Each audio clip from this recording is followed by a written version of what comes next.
You know this person. Maybe you grew up with them. Maybe you work next to them.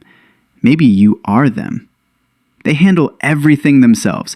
They never call anyone when things fall apart. They never say they're struggling. From the outside, they look capable, self-sufficient, almost admirable. But look closer, and you will see something else entirely.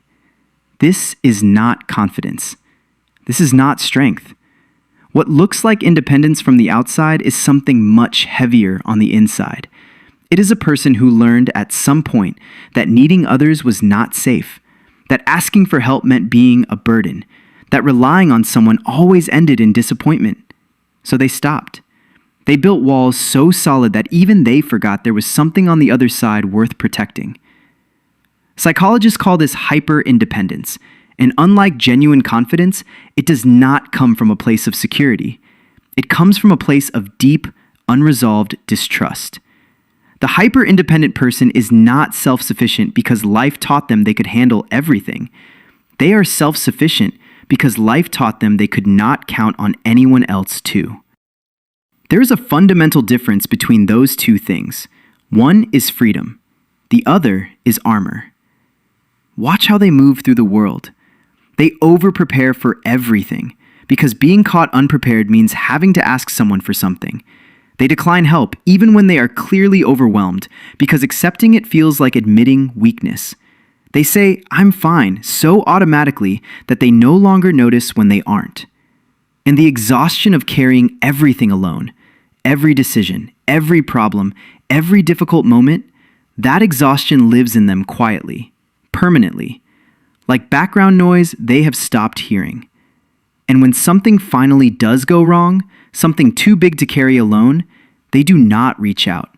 They go quieter. They withdraw further. They handle the crisis in silence and only let people see them again once it is over and they have composed themselves. Nobody gets to see the falling apart. Only the recovered version. Only the version that already has it together again. And so everyone around them continues to believe the story, that this person is unbreakable, that they do not need anything from anyone. The person themselves starts to believe it too. And here's the part nobody talks about. This person is lonely in a way that is very difficult to explain, not because there are no people around them, but because they have spent so long not letting anyone in that genuine connection feels impossible now. They are surrounded by people who respect them, admire them, rely on them, and yet nobody truly knows what is happening inside them, because they made sure of that, because letting someone know felt too dangerous. There is also something that happens over time that most people never notice. The hyper-independent person begins to resent the very independence they built. They watch other people lean on each other, ask for help without hesitation, fall apart openly, and get caught, and something inside them aches. Not because they want to be weak, but because they cannot remember the last time anyone asked them if they were okay and actually meant it. And even if someone did ask, they would say they were fine, because that is the only answer they know how to give anymore. You probably recognize someone in this, someone who always shows up for everyone else but disappears when they themselves are falling apart. Someone who has never once said, "I need help," out loud.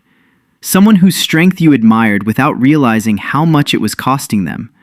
Or maybe, if you are being honest right now, that person is you. The one who handles everything. The one who never breaks down in front of anyone. The one who forgot somewhere along the way that needing people is not weakness. It is just being human.